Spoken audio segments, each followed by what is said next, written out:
Welcome back to the homestead, everybody. Today we wanted to bring you along. We are in the vineyard. We are setting up some major irrigation over here.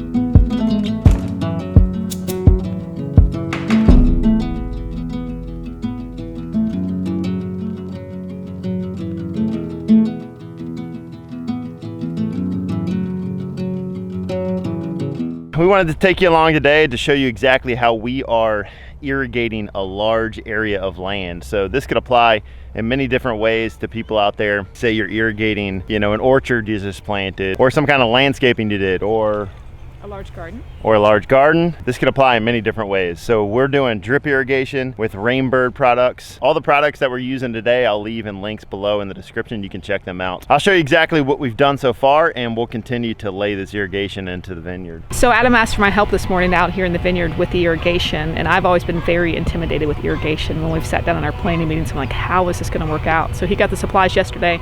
I'm out here helping him this morning, and each row is taking us 5 minutes or less. I realized this is actually pretty easy, and it's so easy I think anybody could do it. So we thought people that don't think they can do irrigation, or they were intimidated by it like me, that you can actually do this stuff. Yeah, exactly. And we're using, we're having to irrigate 242 plants at 1,600 feet of irrigation. So we're talking a lot of irrigation. We got all of our supplies for right under $400 to irrigate this whole area. So one really cool thing is we irrigate from our pond across the property. So way down there, we have our pond. Mentioned this in previous videos, but right there at that fuzzy finger, you can see our pond pump. That pond pump brings the water all the way up to here. We don't have any set infrastructure yet so far as underground irrigation, which we'll get into that in a later video. We're going to be laying irrigation all around this entire property so that we can irrigate from our pond everywhere. We water our animals with that, water our raised bed garden, our greenhouse, and now we're going to water the vineyard with it. That's just a cool side note. If you have a pond, think about irrigating from your pond. I was out here the other day with Isaiah, my son, and we were figuring, I was telling him all the math and how much water is going to be going on this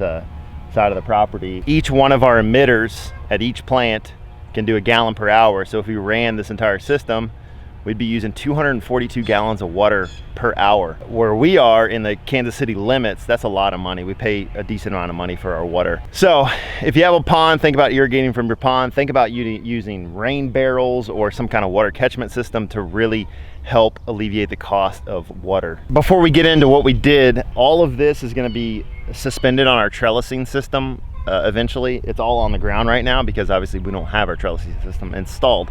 So eventually it'll be suspended just above the grapevines, and each one will get watered from the top. All right, so this end piece right here, this is where all of our main line water comes in.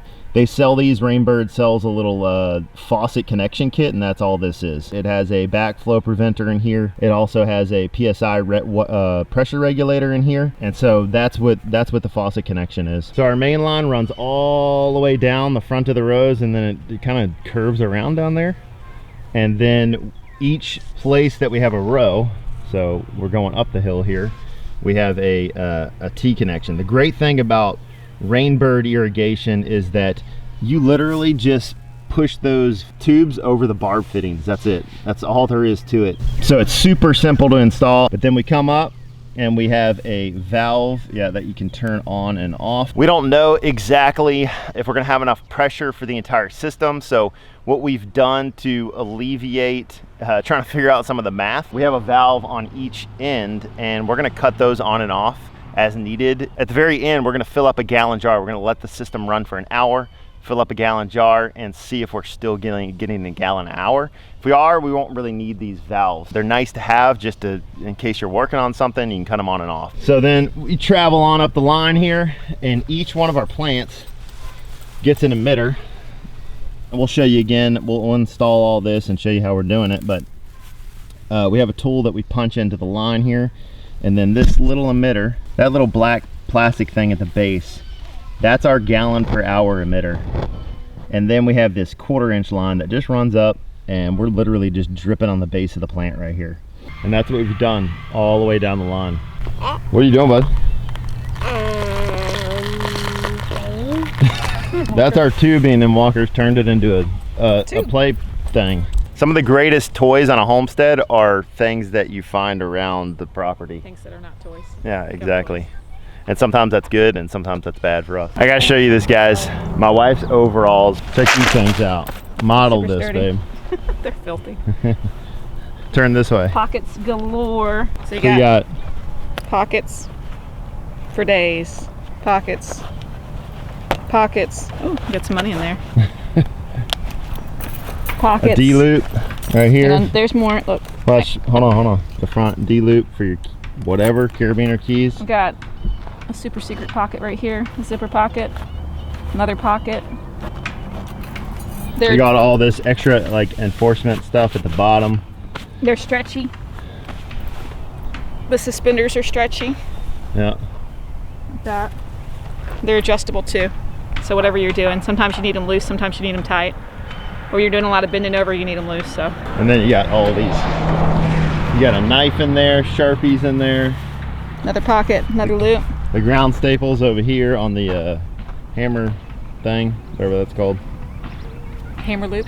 There it is. They make all kinds of stuff, workwear for women. Dovetail workwear. I haven't dove too deep into the Dovetail website, but what I found so far I like. Anyway, check those things out. Like I said, we'll leave a link in the description below. You can check them out. All right, so we're gonna run a line right now, right up this row, and show you how easy it actually is. All right, so one of the first things I do before we even run our line is I use one of these enclosures. Super easy, you put it on. Let's put it on this way. You bend your hose back through and then just cinch it just like that. Super simple. That's gonna be our end.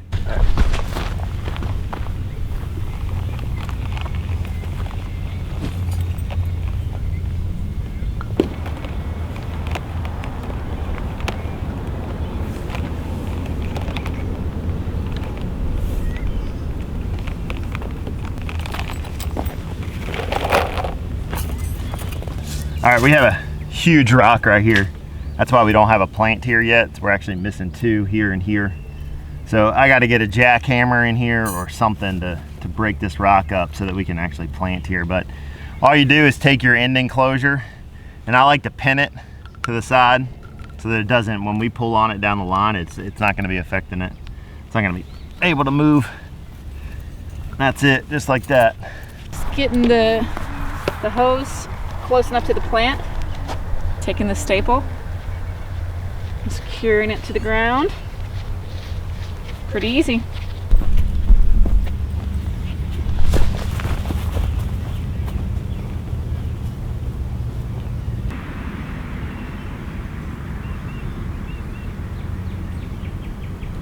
Guys, if you don't have one of these, get one of these. They're amazing.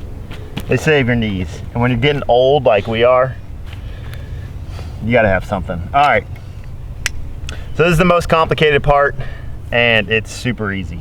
So all we're gonna do is, we have our tools here. Let's get our other connectors. So we have our three-way union, and all we're gonna do here, we're gonna cut our main line. I'm cutting it just past where a post, these things are marking where our post is eventually gonna be. So I'm doing it just off the side of where our main trellis posts are gonna be. This tool's nice. This is also a Rainbird. It's got a little cutter on it, and then it's got the hole poker that you put the emitters in with. So super cool tool. And then once your line's cut, this is the other tool that Rainbird makes for their connectors. You don't really need this. This is nice to have, but you know, you could do this with your hands. All you do is take it, shove your union in, and then just smash it on just like that, and then you can turn it around and do the same thing. I like to take some of the slack out because you just added a length by adding the union. So I take a little bit of the slack out, cut that off, and then put this in just like that. All right, after that, kind of hold it out, eyeball where it's gonna be, cut it, and then just gonna press that one on just like that. Super easy. And then we're adding our valve down the line here. Doing it again, just kind of off where the post is gonna be. You can take the slack out of this one too. Just shove it on, take the slack out of it.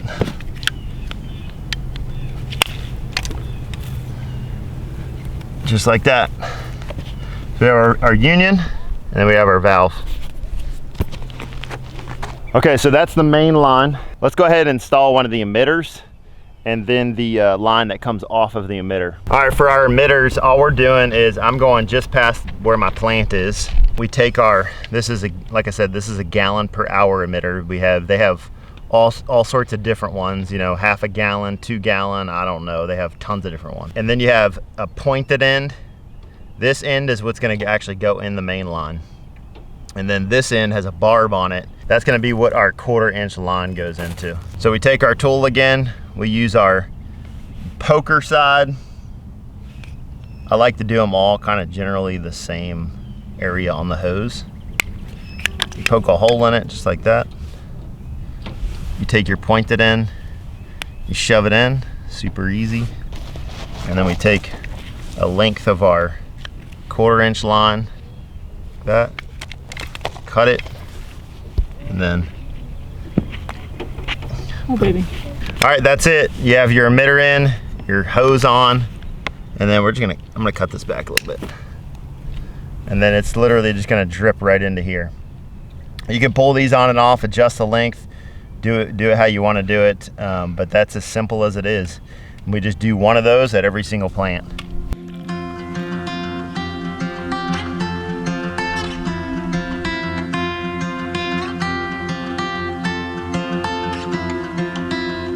When I was young, just a boy, dreamed of falling in love with a girl like you. Through the years I thought I found you, but nothing would do. Now here we are. Ooh, I wanna grow old with you.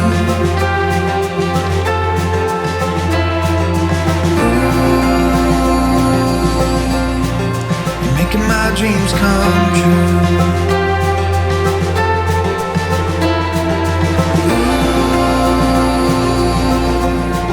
With you I feel brand new, 'cause I don't get old loving you. Okay, it's 2 days later, and I think we're done, maybe. We got all of our lines laid in. It's working. So, a couple changes that we made though. We had initially put the main run down on this side, so our supply line was coming in right here and it ran down this way. Well, my wife had said something early on and I didn't listen to her, so Imagine that. putting the supply line at the top of the hill so that we're feeding it way up the hill, and then, you know, gravity is Pulling it back allowing down. it to come down. So we ended up switching, and our supply line is now at the top of the hill. So that's one change we made, but we got all of our lines in, all of our emitters in. So we installed 14 lines, 242 emitters, and now we're about to install another 28 emitters because we are also growing some flowers. So at the end of each row, we are planting sunflowers and zinnias. I am a sucker for zinnias. I love giant zinnias. They grow very well. They're easy to maintain. And so we have planted sunflower seeds, which should come up in the next week or so because it's so nice and it's warming up, and then giant zinnias. So those will each have an emitter there and there. One of the reasons we eventually want to do roses at the end of each row is because roses catch a mildew or a fungus before the grapes will catch it. Whatever methods you're gonna take to treat your vines, you can do it ahead of time because the roses give you a sign. Yep. And they look pretty. But we're just doing these flowers on the end because they'll look pretty, kind of marking each row. So what we found out is by transferring the supply line to the top of the hill, we can irrigate up to 3 lines at a time. So we'll have 5 zones in the entire vineyard, and that will eventually be done by a timer. But right now we're just gonna use the valve system, come out here, open up 3 lines, and then obviously go down the line. So this is our first line, and as you can see, it's flowing pretty good. Now let's go to the top of the hill and I'll show you our flow at the top of the hill. We have a pretty steep grade on this side of the property, and so that's something we had to take into account when we were doing this. And this is one at the top of the hill. You can see it's a little bit slower. All right, we got some storms coming through, so we are gonna be all done with this for today. This was the first phase. The next phase we are gonna be doing is permanently establishing our irrigation throughout the entire property. Part of that obviously is the vineyard over here. We'll have a main line running here. We'll have a main line running down here, which is going to be our orchard area, which I'll get into in later videos. And then we'll have a main line in our raised bed garden area, in our greenhouse, and all of that good stuff. And so all that's in videos to come, but we're going to be done here for today. Thank you guys so much for watching. If you haven't already, hit that subscribe button, hit the notification bell right next to it, and hit all, and you'll receive all our notifications when we release videos in the future. Thank you guys so much for watching. We will see you in the next video.